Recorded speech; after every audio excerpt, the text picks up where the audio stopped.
Bonjour et bienvenue à ce nouveau numéro de l'Instant Génie Civil. Aujourd'hui, nous allons parler de la résistance des matériaux, la RDM.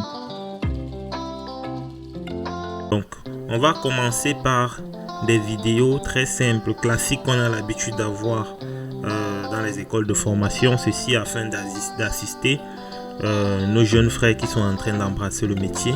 Et progressivement, on va évoluer vers des cas un peu plus pratiques où on quitte d'un ouvrage existant et on revient vers le schéma de résistance des matériaux, donc vers le schéma analytique. Donc aujourd'hui nous avons un exercice très simple. On a une poutre sur deux appuis, A un appui simple et B un appui double, et on a une charge uniformément repartie sur les 6 premiers mètres de 4 kN par mètre et une charge ponctuelle de 6 kN par mètre. On se propose de déterminer le diagramme de l'effort tranchant et du moment. Donc pour ce faire, on va commencer par déterminer les réactions d'appui. Donc pour déterminer les réactions d'appui, on doit d'abord se fixer un repère qu'on va placer là.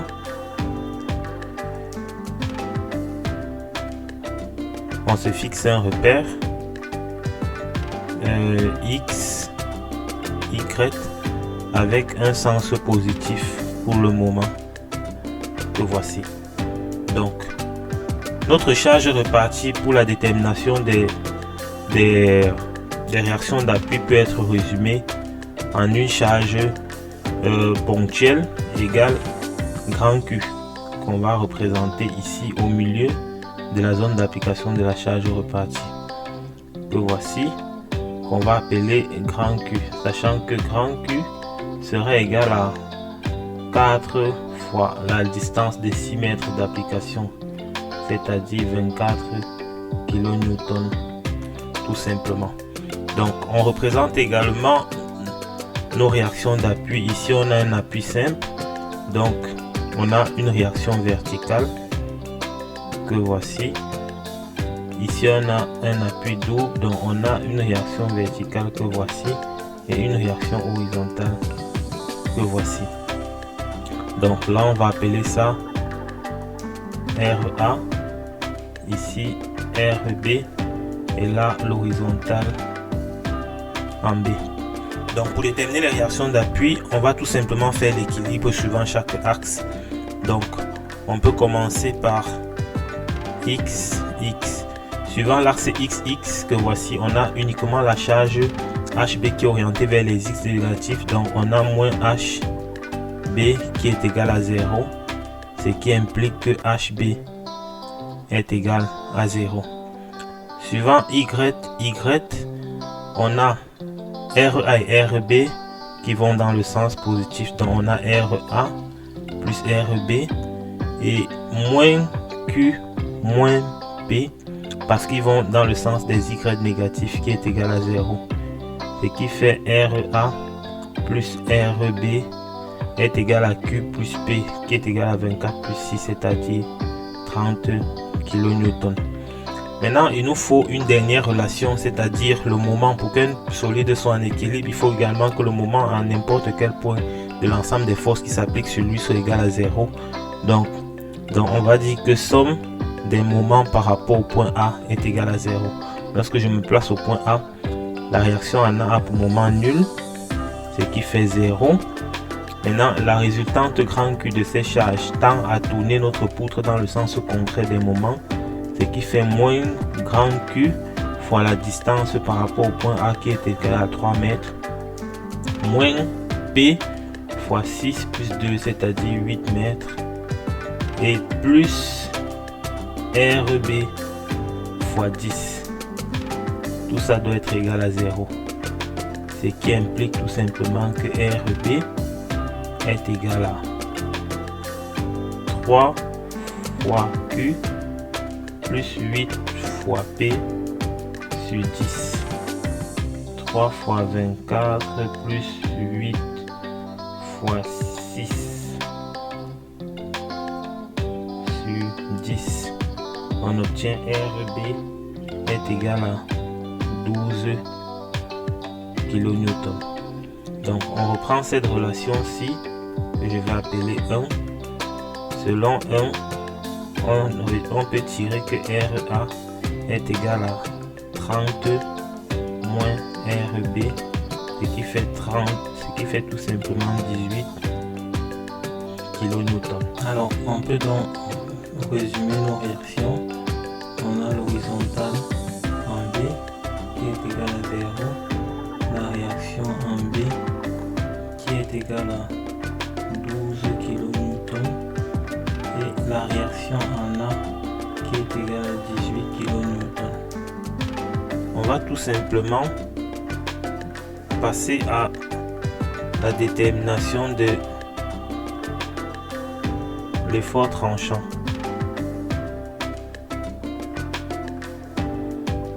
Voilà, on a notre poutre là. Pour déterminer l'effort tranchant, on va effectuer une coupe sur la poutre et étudier la poutre de gauche, l'équilibre de la poutre de gauche une fois la coupe faite. Donc on va faire une coupe que voici, et cette coupe est repérée par une distance X.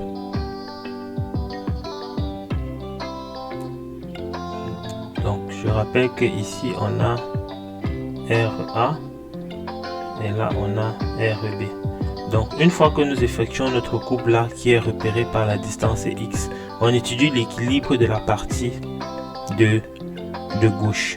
Maintenant on peut avoir plusieurs cas. On peut avoir lorsque la coupe est faite sur la partie où la charge uniformément repartie est appliquée. On peut avoir une coupe qui est faite plutôt sur cette partie-ci. Et on peut avoir une coupe qui est faite plutôt sur cette partie-ci. Donc on va prendre plusieurs cas. Si X appartient à de 0 à 6 mètres, on a l'équilibre de gauche qui dit, on a RA qui va vers le haut et cette partie des charges uniformément reparties qui va vers le bas, donc c'est-à-dire moins Q fois la distance X des charges reparties. Si X appartient à de 6 à 8, c'est-à-dire dans cet intervalle, à gauche de notre poutre, qu'est-ce qu'on a? On a RA moins Q fois toutes les charges uniformément reparties lorsqu'on est déjà ici, là, c'est-à-dire moins Q fois 6. Et maintenant, si X appartient à de 8 à 10 mètres, qu'est-ce qu'on a? Lorsqu'on est dans cet intervalle, on a fait effectuer notre coupe ici. À gauche de notre poutre, on a RA moins Q fois 6, c'est-à-dire toutes les charges reparties, et moins encore la charge ponctuelle P que voici. Donc ce qui nous permet de déterminer les équations de l'effort tranchant qui est égal à RA, c'est-à-dire 18, avec Q est égal à 4, c'est-à-dire 18 moins 4x. Si X appartient à 0 à 6, et ici 18 moins 24, c'est-à-dire moins 6, tout simplement, si X appartient à de 6 à 8. Et maintenant 18 moins 24, c'est-à-dire moins 6 moins P, ça fait moins 12. Si X appartient à de 8 à 10, avec ici plus 18, ici moins 6 et là moins 12. Donc on détermine maintenant le moment fléchissant. Donc on va effectuer également une coupe repérée par la distance X, et à chaque fois c'est plus l'équilibre des forces mais plutôt des moments qu'on effectue. Donc on calcule le moment au niveau de la coupe. Donc si X appartient à 0 à 6 mètres, qu'est-ce qu'on a comme moment? On a le moment de la réaction RA qui va dans le sens contraire des moments positifs, ce qui fait moins RA fois X. Et maintenant, on a le moment de cette petite partie des forces uniformément reparties qui est positif car il va dans ce sens-ci, dans le sens, c'est-à-dire dans le sens positif du moment. Donc plus Q fois X multiplié par la distance par rapport au point qui est X sur 2, qui est tout simplement égal à moins 18X. Q égale à 4 divisé par 2, ça fait plus 2X carré. Si X appartient à de 6 à 8, c'est-à-dire qu'on effectue la coupe ici, qu'est-ce qu'on a? On a moins RA fois X. Maintenant, plus Q fois 6, c'est-à-dire la totalité de cette charge qui est appliquée là, multiplié par la distance entre cette position-ci et X, qui est tout simplement égal à X moins 3, que voici. Donc, ce qui fait moins 12X, Q c'est 4, ça fait 24, plus 24X, ça fait plus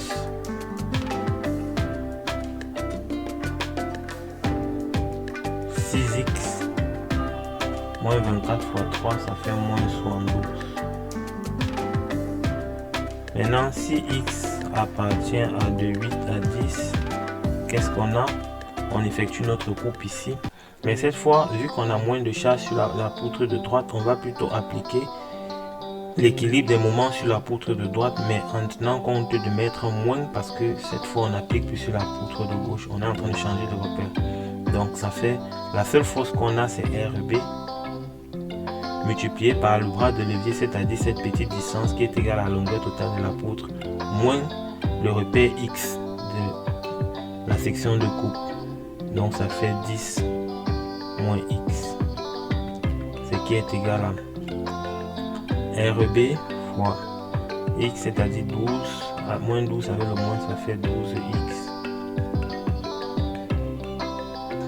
Donc, on a donc notre moment qui est égal à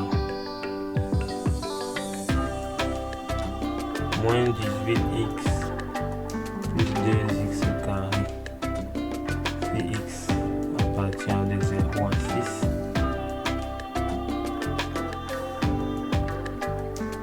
6, 6X moins 72. Si X appartient de 6 à 8 et 12X moins 120 si X appartient de 8 à 10 moins 120. Donc à présent on peut faire la représentation du moment. On peut commencer par les droites. Donc si X est égal à 10, on est ici, on a 0. Maintenant si X est égal à 8, on a 12 fois 8 moins 120, ce qui fait 12 fois 8 moins 120, ce qui fait moins 24. Donc moins 24, je vais supposer que c'est là. Je suis là. Maintenant si X est égal à 6, on a 6 fois 6 moins 72, ce qui fait moins 36.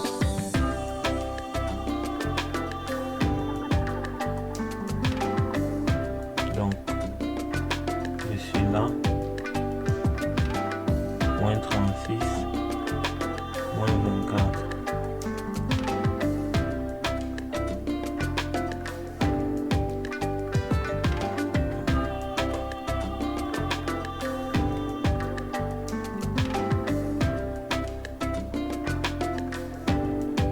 Ok, à présent on va représenter la courbe des moments. Donc on va commencer par les droites. Si X est égal à 10, je suis bien là. Maintenant si X est égal à 8, j'ai 12 fois 8 moins 12 fois 8 moins 120, ça fait moins 24. Donc je me place là. Là j'ai moins 24. Maintenant, si x est égal à 6, là je suis là. 6 fois 6 moins 72, ça fait moins 36. Moins 30, moins 36, c'est là. Selon notre repère. Donc, je peux déjà tracer.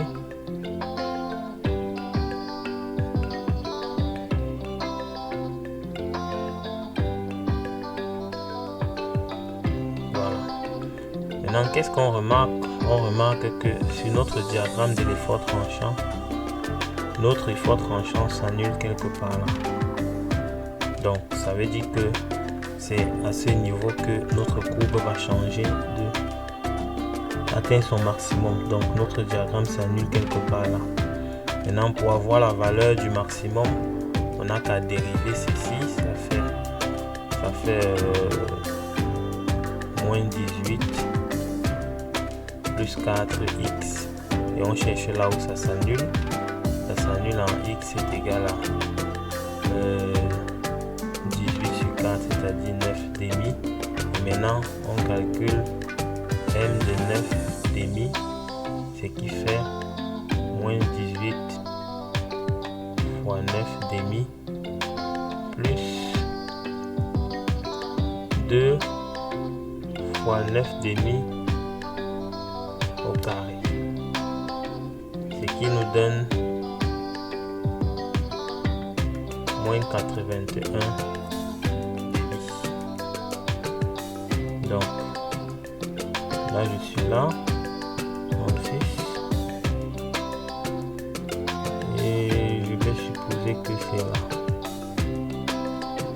et ce qui nous permet de tracer notre courbe sans qu'elle a son maximum là et elle rejoint les droites. Là j'ai moins 81 demi, là j'ai moins 36 et là j'ai moins 24. Si cette vidéo vous a plu, merci de vous abonner et de partager, car partager c'est sensibiliser et c'est éviter de gros dégâts. À très bientôt pour une nouvelle vidéo.